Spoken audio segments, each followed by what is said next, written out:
এক তারিখে আল্লাহর নবী দয়ার রাসূল হাম্মাম খানার মধ্যে গোসলখানার মধ্যে গোসল করছেন।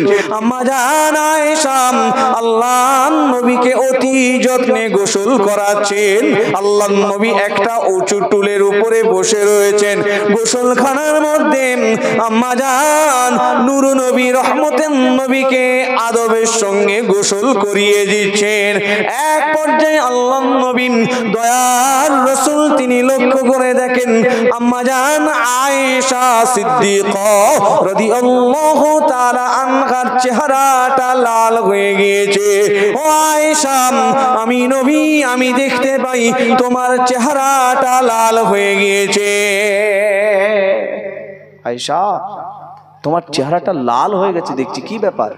হুজুর এমনিতেই তো আপনি আমাকে হুমায়রা বলেন, লাল আপনি তো আমাকে লাল হিসেবেই তো খেতাব দিয়েছেন। হুজুর না আয়েশা তোমার ওই লাল বর্ণ লাবণ্যময় চেহারা, সেই লাল আর এই লালের মধ্যে পার্থক্য আছে, তোমার চেহারাটা একটু অন্য মনে হচ্ছে। হুজুর আল্লাহর নবী দয়ার রাসূল আপনি আমার জান, আপনি আমার জীবন। হুজুর আমি আয়েশা আমার জীবন অপেক্ষা আপনাকে বেশি ভালোবাসি। হুজুর আমি আয়েশা আপনাকে আমার জীবন অপেক্ষা বেশি মহব্বত করি।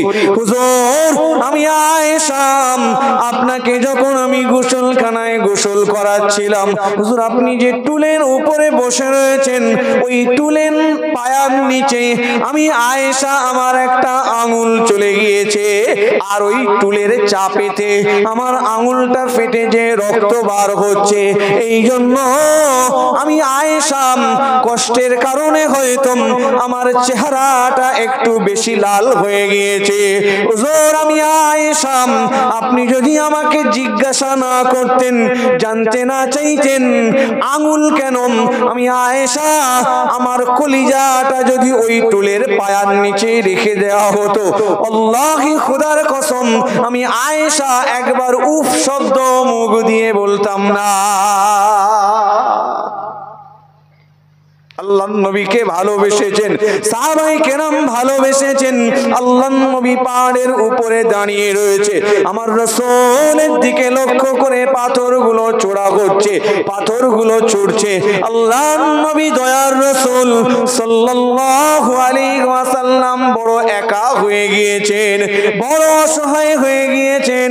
চতুর্দিক দিয়ে পাথরগুলো ছুটে ছুটে আল্লাহর নবীর দিকে চলে আসছে।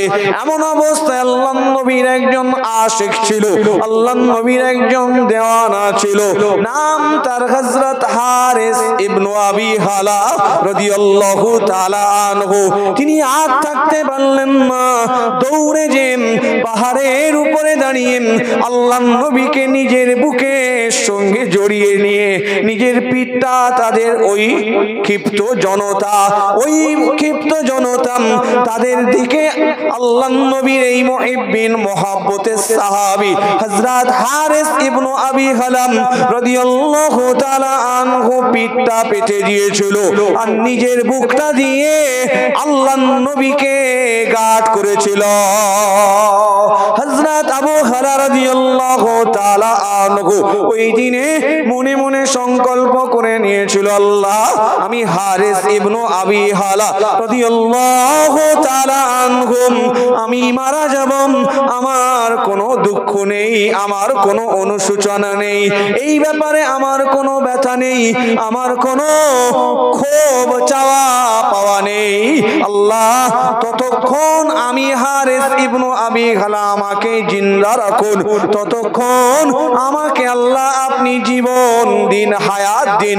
যতক্ষণ ওই মানুষগুলো পাথর ছুটতে থাকে, আমার রহমতের নবীর দিকে পাথরগুলো ছুটতে থাকে, আল্লাহ ততক্ষণ আমার দেহের মধ্যে প্রাণ দিন, আর আমি আমার রক্তাক্ত দেহ নিয়ে, ক্ষত বিক্ষত দেহ নিয়ে আমার নবীকে যেন আমি ঘাট করে দাঁড়িয়ে থাকতে পারি। পাথরগুলো যেন আমি হারেস ইবনে আবি হালা, আমার পিঠটা, আমার শরীরটা রক্তাক্ত হয়ে যাক, ক্ষত বিক্ষত হয়ে যাক, আমার মোটেই কোনো পরোয়া নেই। আল্লাহ, আমার রাসূলের যেন এতটুকু আঘাত না লাগে। এত পাথর ছুঁড়েছিল, এত আঘাত করেছিল। আল্লাহর নবীকে বুকের সঙ্গে জড়িয়ে নিয়ে হযরত হারেস ইবনে আবি হালা ওই পাথর যেদিক দিয়ে আসছে পিঠটা পেতে দিয়ে রেখেছেন।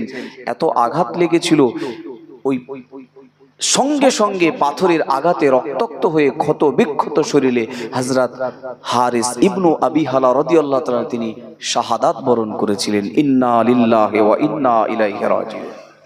ইনি হলেন ইসলামের প্রথম শহীদ, রাসূলকে বুকে করে নিয়ে শাহাদাত বরণ করেছিল। বলুন সুবহানাল্লাহ। আল্লাহর নবীকে ভালোবেসেছিল, আল্লাহর নবীকে মহব্বত করেছিল, আল্লাহর নবীকে প্রেম করেছিল। হযরত আবু বকর সিদ্দিকের জীবনী শোনাচ্ছিলাম। হযরত আবু বকর আল্লাহর নবীকে কতটা ভালোবেসেছিল। এক তারিখে হযরত আবু বকর সিদ্দিক কাবা শরীফের সিঁড়িতে দাঁড়িয়ে তিনি কলেমার কথা বলছেন, কোরআনের কথা বলছেন, আল্লাহর দ্বীনের দাওয়াত দিচ্ছেন। পাথর ছুঁড়তে লেগেছে। বেদিন বেঈমান মুশরিকেরা হযরত আবু বকর সিদ্দিককে দেখে পাথর ছুঁড়ছে। হযরত আবু বকর সিদ্দিকের ওই ছোড়া পাথরগুলো হুজুর এত আঘাত প্রাপ্ত হলেন, কপাল ফেটে গিয়েছেন, মুখ দিয়ে রক্তক্ষরণ হতে শুরু হয়েছে, কান ফেটে গিয়েছেন, ক্ষত বিক্ষত শরীর রক্তাক্ত হয়ে হযরত আবু বকর সিদ্দিক কাবা শরীফের সিঁড়ির মধ্যে, বাইতুল্লাহ শরীফের সিঁড়ির মধ্যে হুজুর সেন্সলেস হয়ে গেলেন, বেহুশ হয়ে গেলেন, চেতনা হারিয়ে ফেললেন। হুজুর মারা গিয়েছে বলে তার বংশীয় মানুষরা ধরাধরি করে তুলিয়ে নিয়ে গিয়েছেন। সারাদিন হযরত আবু বকর সিদ্দিক রাদিয়াল্লাহু তাআলা আনহু পাথরের আঘাতটা এত তীব্র ছিল, এই ব্যথা বেদনা এত তীব্র ছিল, হযরত আবু বকর সিদ্দিক রাদিয়াল্লাহু তাআলা আনহু কখনো হুঁশ আবার কখনো বেহুশ হতে লাগলেন। আঘাতপ্রাপ্ত হয়েছেন, মারা গিয়েছেন, ইন্তেকাল করেছেন বলে ধরাধরি করে তুলে নিয়ে গিয়েছেন। বাড়িতে নিয়ে যে সারাদিন কখনো হুঁশ এসেছে একটু, আবার বেহুশ হয়ে গিয়েছেন, হুঁশ এসেছে আবার বেহুশ হয়ে গেছে। ফাইনালি যখন হুঁশ এসেছে, সন্ধ্যা ঘনীভূত হয়েছে। সারাদিন পর সন্ধ্যার দিকে যখন হযরত আবু বকর সিদ্দিকের ফাইনালি হুঁশ ফিরেছে, তো মা, বৃদ্ধা মা এসে বলছে, আবু বকর তোমার কপাল ফেটে রক্ত গড়িয়েছে, নাক দিয়ে রক্ত গড়িয়েছে, কান দিয়ে রক্ত গড়িয়েছে, মুখ দিয়ে রক্ত গড়িয়েছে, শরীর ক্ষতবিক্ষত হয়ে রক্তক্ষরণ হয়েছে, রক্ত শূন্য হয়ে মারা যাবে। আবু বকর তুমি কিছু খাও। আল্লাহর নবীর ভালোবাসা হযরত আবু বকর সিদ্দিক রাদিয়াল্লাহু তাআলা আনহু শিখিয়েছিল। ওই দিনে মাকে ডেকে বলেছিল, মা আমি আবু বকর, আমার এই আঘাত, আমার এই ব্যথা যন্ত্রণা, আমার এই ক্ষতবিক্ষত শরীরের যন্ত্রণা, এ ব্যাপারে আমি আবু বকর আমার কোনো পরোয়া নেই, ফিকির নেই, চিন্তা নেই। আম্মা জান আপনি আমাকে দিন ও দুনিয়ার বাদশাহ আল্লাহর নবী কেমন আছে বলুন, আল্লাহর নবীর খবর আমাকে শোনান, দিন দুনিয়ার বাদশা কোথায় আছে আমাকে বলুন। মা আমি আবু বকর, আমি এই মুখেতে অন্ন গ্রহণ করব না, খাবার খাবো না। আম্মা জান যতক্ষণ না আমি আমার চামড়ার চোখে আল্লাহর নবীকে আমি জিন্দা না দেখব, আল্লাহর নবীকে আমি সুস্থ না দেখব, আমি আবু বকর আমি ওয়াদা করছি আমার মুখে আমি আর অন্ন গ্রহণ করব না, আমার নবীকে আগে দেখাও, আমার রসুলকে আগে দেখাও, আমার প্রিয় নবী, আমার জানের নবী, আমার কলিজার নবীকে আগে দেখাও। আম্মা জান বৃদ্ধা মাম ধরাধরি করে রাতের অন্ধকারে আল্লাহর নবীর বাড়িতে, আল্লাহর রসুলের বাড়িতে হযরত আবু বকর সিদ্দিককে নিয়ে গিয়েছেন। হযরত আবু বকর সিদ্দিক রাদিয়াল্লাহু তাআলা আনহু আল্লাহর নবীকে যখনই দেখলেন, হুজুরের ক্ষত বিক্ষত শরীর, ব্যথায় কাতর শরীর, তিনি যেন সব ভুলে গিয়েছেন, ব্যথা বেদনা তিনি যেন সুস্থ হয়ে উঠেছেন। আল্লাহর নবীকে দেখেন তিনি যেন আকাশের চাঁদ হাতে পেয়ে গিয়েছেন। হযরত আবু বকর মায়ের থেকে, ওই সাহায্যকারী ব্যক্তির থেকে নিজেকে মুক্ত করে নিয়ে আল্লাহর নবীর দিকে পাগলের মতো দৌড়াতে শুরু করে দিয়েছে। আল্লাহর নবীকে কাছে পেয়ে বুকের সঙ্গে জড়িয়ে নিয়ে হযরত আবু বকর বাচ্চা ছেলের মতো করে কাঁদছেন আর বলছেন, হুজুর আমি আবু বকর, আমাকে কুফারে কুরাইশ, বেদিন বেঈমান মুশরিকেরা আমাকে মেরেছে, আমাকে রক্তাক্ত করে দিয়েছে, আমাকে এত আঘাত করেছে, মাথা ফাটিয়ে দিয়েছে, আমার ঠোঁট ফাটিয়ে দিয়েছে, আমার নাকটা ফাটিয়ে দিয়েছে, কান দিয়ে রক্ত বার হয়েছে, গোটা শরীর দিয়ে আমার রক্তক্ষরণ হয়েছে। হুজুর আমার গোটা শরীরের ব্যথা বেদনা যন্ত্রণা, আমার গোটা শরীরের এই কষ্ট হুজুর আপনাকে দেখে মুহূর্তের মধ্যে আমি ভুলে গিয়েছি। হুজুর এই কষ্ট, এই ব্যথা বেদনা আমি সব ভুলে গিয়েছি, আমার রসুলকে আমি চামড়ার চোখে দেখে আমার শরীরের যন্ত্রণা সেরে গিয়েছে। বলুন সুবহানাল্লাহ। কি প্রেম, কি ধরনের ভালোবাসা, কি ধরনের মহব্বত। ইমাম মালিক রহমাতুল্লাহ আলাইহি হাদিস পড়াচ্ছেন, পিঠের মধ্যে বিষাক্ত বিছা কামড়েছে। বিষের জ্বালা যন্ত্রণা যত শক্তিশালী মানুষ হোক না কেন, একটা বিষাক্ত পোকা কামড়ালে তার বিষের জ্বালা যন্ত্রণা সহ্য করা সহজ কোনো মানুষের জন্য নয়। তো ইমাম মালিক রহমাতুল্লাহ আলাইহি হাদিসের কিতাব পড়ানোর পরে ছাত্রদেরকে ডেকে বলছে, বাবা ছেলেরা দেখো তো পিঠে কিছু একটা কামড়েছে, হাদিসের মধ্যে এসেছে। তো ছাত্ররা পিঠে এসে দেখলো যে ইমাম মালিক রহমাতুল্লাহ আলাইহি তার জীবনীর মধ্যে এসছে যে ইমাম মালিক রহমাতুল্লাহ আলাইহি পিঠের মধ্যে একটা বিষাক্ত বিছা কামড়ে রেখেছে। তাড়াতাড়ি করে বিছাটা সরিয়ে দিলেন। ছাত্ররা একেবারে আশ্চর্য গেলেন, হুজুর আপনার পিঠে এই যে বিষাক্ত বিছাটা কামড়েছে আর আপনি এই অবস্থায় বসে থেকেছেন, আপনি আমাদেরকে বললেন না? এই দেখেন হযরত আবু বকরের যন্ত্রণা সেরে যাচ্ছে রসুলকে দেখে। ইমাম মালিক কি বলছে দেখেন। চার ইমামের এক ইমাম ইমাম মালিক রহমাতুল্লাহ আলাইহি ওই সময় বলেছিল, ও বাবা ছেলেরাম, বাবা ছাত্ররাম, আমি ইমাম মালিক যখন আল্লাহর নবীর হাদিস পড়াচ্ছিলাম, আমার রহমতের নবীর নুরানি জবানের হাদিস আমি পড়াচ্ছিলাম, আমার এত মজা লাগছিল, আমার এত স্বাদ লাগছিল, এত ভালো লাগছিল, বিষের জ্বালা যন্ত্রণা আমার কাছে তুচ্ছ বলে মনে হচ্ছিল। হাদিস পড়াতে পড়াতে এত ভালো লাগছিল, ওই বিষের জ্বালা আমার মনে হচ্ছিল না, আমার মনে হচ্ছে আমার রসুল এই কথাটা বলেছেন সেটাই হাদিস, আর সেই হাদিস আমি ইমাম মালিক ছাত্রদেরকে পড়াচ্ছি।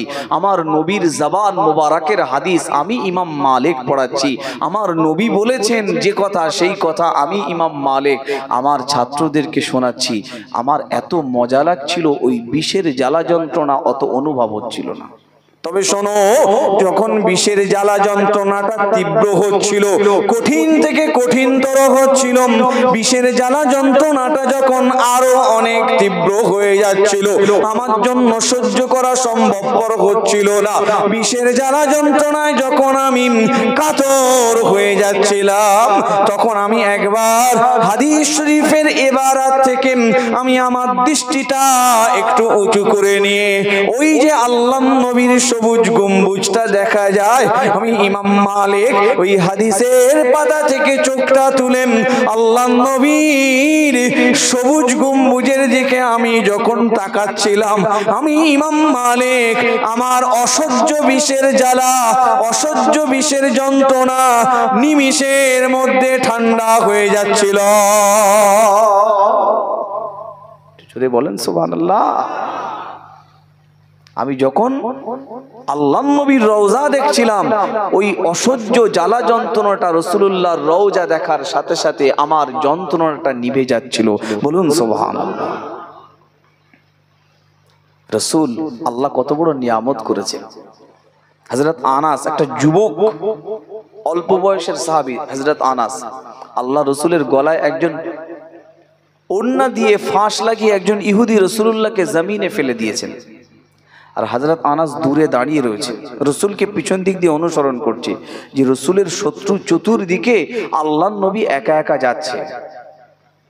রাসূলের ভালোবাসা না শিখলে আল্লাহর ভালোবাসা যায় না। ওই জন্যই আমি ওই দিক থেকে এই দিকটায় আমি চলে এসেছি।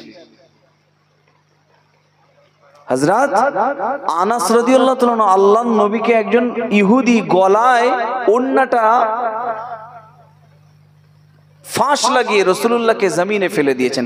আল্লাহ রাসূল জমিনে গলার কাপড় ফাঁস লাগিয়ে ফেলে দেওয়া হয়েছে, রাসূলুল্লাহ বালুর উপরে পড়ে গিয়েছে। আর হযরত আনাস দূর থেকে দেখছেন রাসূলকে গলায় ফাঁস দিয়ে ফেলে দিয়েছে।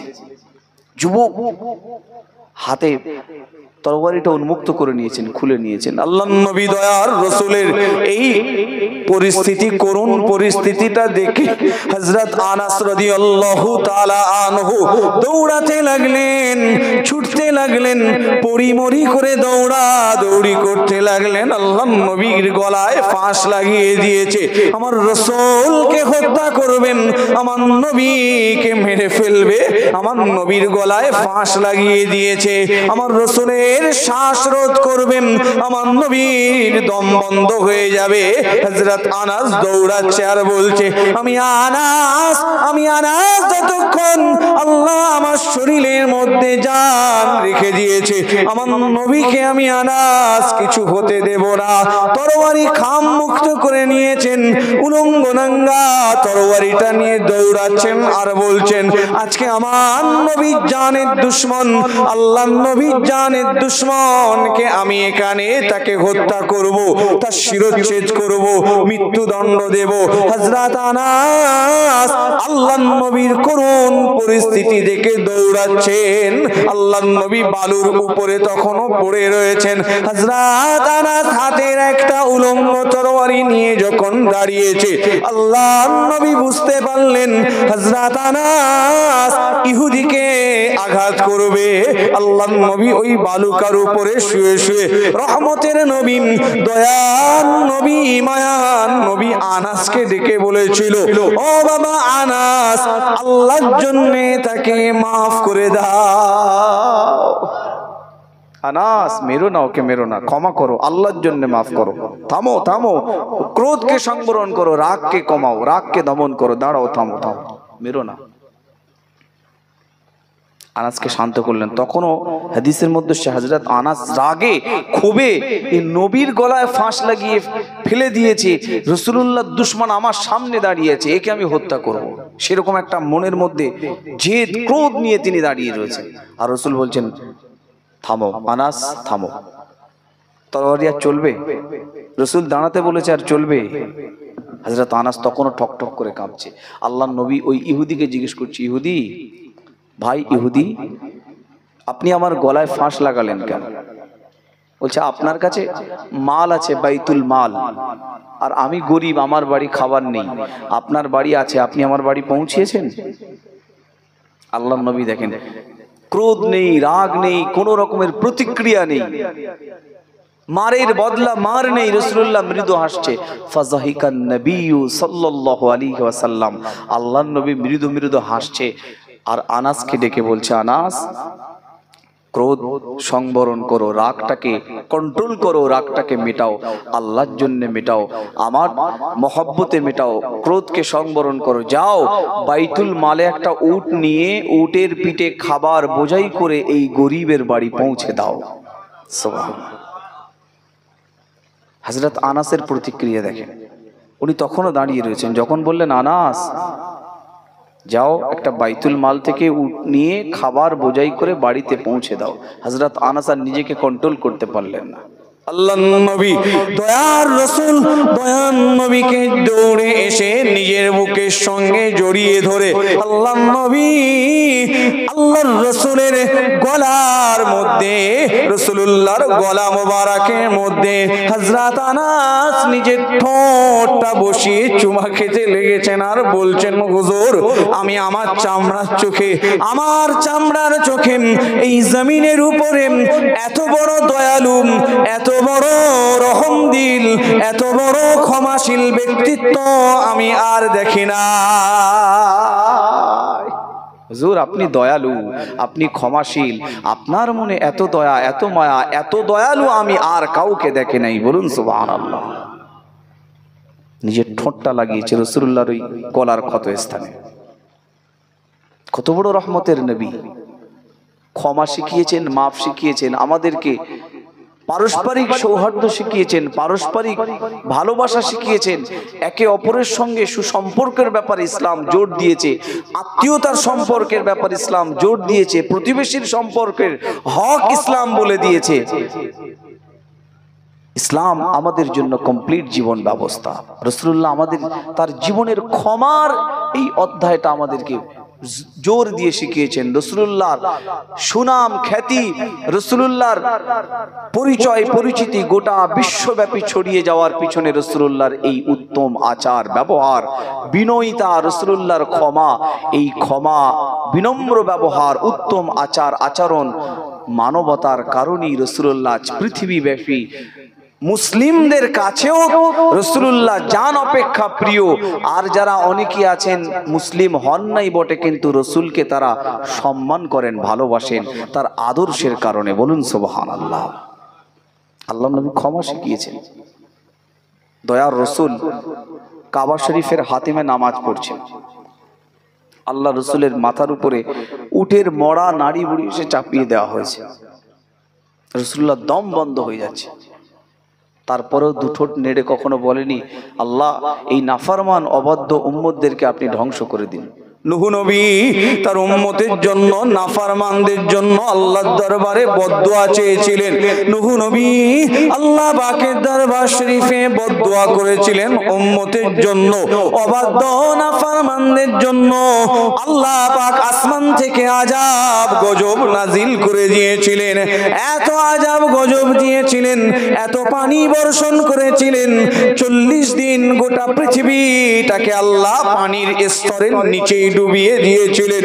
কিন্তু আল্লাহ আমার আপনার জন্য এত বড় রহম দিলওয়ালা নবী পাঠিয়েছেন, মার খেয়েছেন, রক্তাক্ত হয়েছেন, নিজের জন্মভূমি থেকে তিনি বিতাড়িত হয়েছেন, সাহেবে আবু তালিবের মধ্যে আল্লাহ নবী বন্দী থেকেছেন, বাবলা গাছের পাতা খেয়েছেন, কাঁটাযুক্ত পাতা খেয়েছেন, আল্লাহ নবী তায়েফের জমিনে মার খেয়েছেন, উহুদের প্রান্তে আল্লাহ নবী দান শহীদ হয়ে গিয়েছে। তারপরেও আল্লাহর রাসূল উম্মতের জন্য বদদুয়া চাই নাই, আল্লাহ নবী উম্মতের জন্য অমঙ্গল কামনা করে নাই। এত বড় নবী, আল্লাহ নবী উহুদের মাঠে রাসূলুল্লাহ দান শহীদ হয়ে গিয়েছে। আল্লাহ নবী ক্লান্ত হয়ে রক্তাক্ত হয়ে উহুদের মাঠে আল্লাহ নবী তিনি জমিনে পড়ে গিয়েছেন। হযরত আবু বকর সিদ্দিক, হযরত ওমর ফারুক, হযরত উসমান গনি রাদিয়াল্লাহু তাআলা আনহু আর সাহাবায়ে কেরামদের মধ্যে একটা মিথ্যা ঘোষণা ছড়িয়ে দেওয়া হলো। গোটা উহুদের মাঠে একটা মিথ্যা খবর রটিয়ে দিয়ে দেওয়া হলো আল্লাহ নবী ইন্তেকাল করেছে, আল্লাহ নবী শহীদ হয়ে গিয়েছে, আল্লাহ নবীকে হত্যা করে দেওয়া হয়েছে। এই খবর যখন গোটা উহুদ প্রান্তে ছড়িয়ে গেল, আল্লাহ নবী সাহাবী হযরত আবু বকর হাতের ঢালটা জমিনে ফেলে দিলেন, হাতের তরবারিটা ফেলে দিয়ে বললেন, আল্লাহ, যে জমিনে আপনার হাবিব নেই, যে দিন প্রতিষ্ঠার জন্য আপনার রাসূল জীবন দিয়েছে, যে জমিনে আপনার নবী নেই, আল্লাহ আমি আবু বকর সেই জমিনে আমার থাকার মায়া নেই, সেই জীবনের কোনো পরোয়া নেই, এই দুনিয়ার কোনো মায়া নেই। হযরত ওমর হাতের ঢাল অস্ত্র ফেলে দিলেন, সাহাবায়ে কেরাম মনোবল হারিয়ে ফেললেন, নিজেদের অস্ত্র শস্ত্র মাটিতে ফেলে দিতে লাগলেন। সুসজ্জিত সৈন্য শত্রুদের সম্মুখে দাঁড়িয়ে দাঁড়িয়ে নিজেদের ঢাল তরবারি গুলো ফেলে দিচ্ছেন, আর আকুতি মিনতি কান্না রুনা জারি শুরু করে দিয়েছে। বাপ মরে গেলে কেউ কাঁদে না, তাদের সন্তান শহীদ হয়ে গেলে এত কান্না কাঁদে না। উহুদের মাঠে একজন নারী দৌড়াতে শুরু করে দিয়েছে আল্লাহর নবীর শাহাদাতের সংবাদ শুনে। আল্লাহর নবী শহীদ হয়ে গিয়েছেন। মা তার সংসার ফেলে রেখে দিয়ে, মহিলা মেয়ে ছেলে তার কাজকর্ম সংসার সব ফেলে দিয়ে আল্লাহর নবীর মুহিব্বিন, আল্লাহর নবীর ভালোবাসার উম্মতি সাহাবী, আল্লাহর নবীর দয়ার রাসূলের এই ব্যথা বেদনা, আল্লাহ রাসূলের শাহাদাতের সংবাদ শুনে উহুদের মাঠে ছুটতে লাগলেন। কিছুটা দূর তিনি যখন এসেছেন, একজন সাহাবী বললেন, ও মদিনার রমণী, যুদ্ধের ময়দানে যাবেন না, আপনার আব্বাজান শহীদ হয়ে গিয়েছে। আল্লাহর নবী দয়ার রাসূলের ওই ভালোবাসার উম্মতিটা বলতে লাগলো, আমি আল্লাহর নবীর মুহিব্বিন, আমি মদিনার রমণী, আমি আমার পিতার শাহাদাতের খবর শুনতে আসে নাই, তিনি কোনো পরোয়া করেন নাই। আল্লাহর নবীর শাহাদাতের সংবাদ শুনে তিনি ব্যাকুল হয়ে উঠেছে। থামানো যায় না। ও মদিনার মেয়ে ছেলে, তোমার আব্বা শহীদ হয়ে গেছে। উনি থামেন না, জিজ্ঞেস করেন না, কথা বলেন না, থামেন না, দৌড়াচ্ছেন। আবার একজন সাহেব বলছে, ও মদিনার রমণী, যুদ্ধের ময়দানে যাবেন না, আপনার স্বামীও এই যুদ্ধে শহীদ হয়েছে। ও মদিনার রমণী, যুদ্ধের ময়দানে যাবেন না, আপনার ভাই শহীদ হয়ে গিয়েছেন।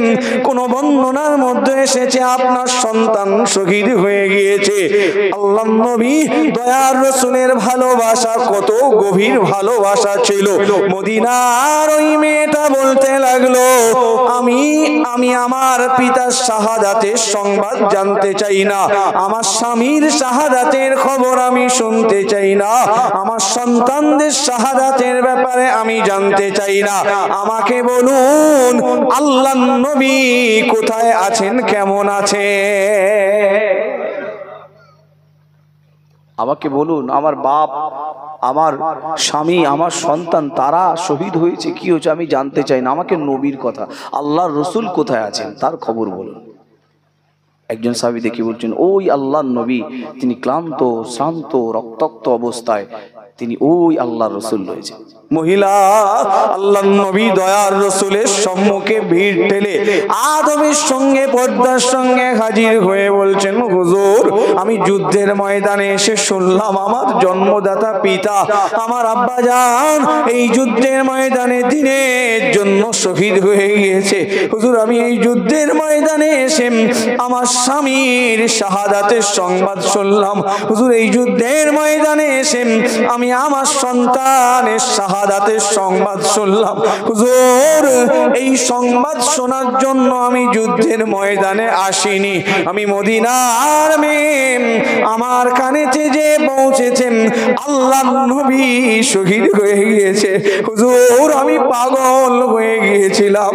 একবার আমি নবীর খবর নেওয়ার জন্য আমি সংসার ফেলে চলে এসেছি।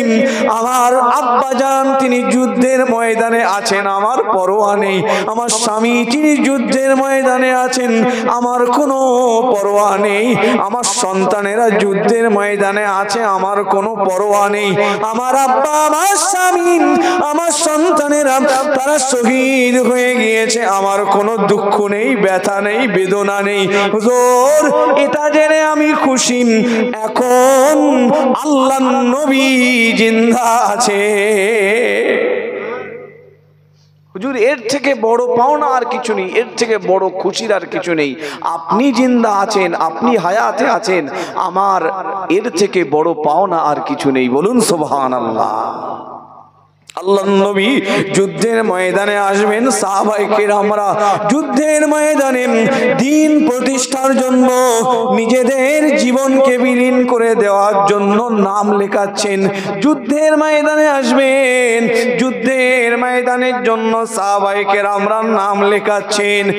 একজন মহিলা, একজন মেয়ে মানুষ ভিড়ের মধ্যে, ওই সাহাবায়ে কেরামদের মধ্যে আদবের সঙ্গে, পর্দার সঙ্গে শিশু বাচ্চা কোলে কোলে নিয়ে এসেছেন। এসে বলছেন, হুজুর, ইয়া রাসূলুল্লাহ, ইয়া হাবিবাল্লাহ, হুজুর, হুজুর আপনি যুদ্ধের ময়দানে যাবেন, সাহাবায়ে কেরামেরাও যুদ্ধের ময়দানে যাবেন। হুজুর সাহাবায়ে কেরামরা যুদ্ধে যাওয়ার জন্য নাম লেখাচ্ছে। হুজুর আপনার সাহাবায়ে কেরামরা যুদ্ধের ময়দানে যাবে দ্বীন প্রতিষ্ঠার জন্য, তারা তাদের জীবনকে কুরবান করবে, তাদের জীবনের রক্তটাকে ঢেলে দেবে। হুজুর আপনি মেয়েদেরকে যুদ্ধের ময়দানে সশস্ত্র যোদ্ধা হিসেবে আপনি নিষেধ করে দিয়েছেন। কোন মেয়ে ছেলে সৈনিক হিসেবে, যোদ্ধা হিসেবে যুদ্ধের ময়দানে যেতে পারবে না। হুজুর আমি মেয়ে ছেলে, আমার মনের মধ্যে যুদ্ধের ময়দানে যাওয়ার ইচ্ছা থাকলে, যুদ্ধ করার ইচ্ছা থাকলেও হুজুর আপনি নিষেধ করে দিয়েছেন, সম্ভব নয়। হুজুর আমার এই দুধের বাচ্চাটা আপনি যুদ্ধের ময়দানে নিয়ে যান। হুজুর আমার এই বাচ্চাটাকে আপনি যুদ্ধের ময়দানে নিয়ে যান। আল্লাহ রাসূল বলছে, ও মদিনার রমণী, আমি যুদ্ধের ময়দানে মুজাহিদদের নাম লেখাচ্ছি, যারা যুদ্ধের ময়দানে যুদ্ধ করবে মুজাহিদরা নাম লেখাচ্ছে। তোমার এই ছোট দুধের বাচ্চা, একে নিয়ে আমি কি করব?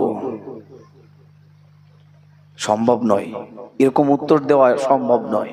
হুজুর আমি জানি আমার দুধের বাচ্চা যুদ্ধের ময়দানে যুদ্ধ করতে পারবে না, অস্ত্র চালাতে পারবে না। হুজুর যুদ্ধের ময়দানের কোনো ক্ষমতা তার নাই। আমার দুগ্ধপোষ্য বাচ্চা, আমার স্তন পান করে দুধের বাচ্চা, এই দুধের বাচ্চা যুদ্ধের ময়দানে কোনো কাজে আসবে না, আমি জানি। হুজুর আমি জানি, এটা জেনেই আমি বলছি, হুজুর আপনি যখন যুদ্ধের ময়দানে যাচ্ছেন, আপনি যখন যুদ্ধ করবেন, হুজুর আপনার হাতে যে ঢাল থাকে, হুজুর আমি মা চাইছি আমার কলিজা ছেঁড়া সন্তান, আমার নারী ছেঁড়া সন্তান, আমার দুধের বাচ্চাটাকে আপনি ঢাল হিসেবে হাতে রাখবেন। আপনার দিকে যখন তীরগুলো ছুটে আসবে, আমার বাচ্চাটাকে আপনি ঢাল হিসেবে ব্যবহার করবেন।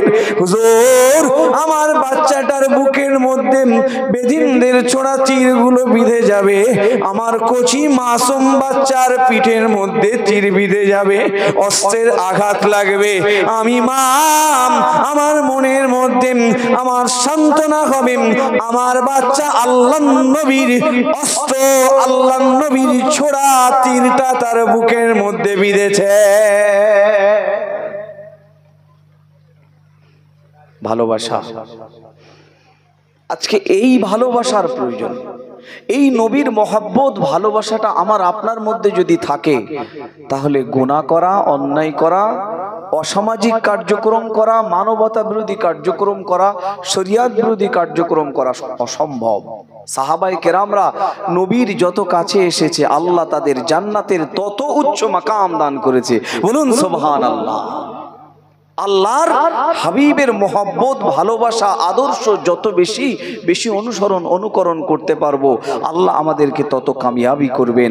আল্লাহ আমাদের সকলকে রাসূলুল্লাহর মোহাব্বত বেশি বেশি করার তৌফিক দিন, বলি আল্লাহুম্মা আমিন। সকলেই ওঠেন, বিশ্ব নবীর শানে দাঁড়িয়ে মোহাব্বতের সঙ্গে একটু সালাতু সালাম পাঠ করি। ইয়া নবী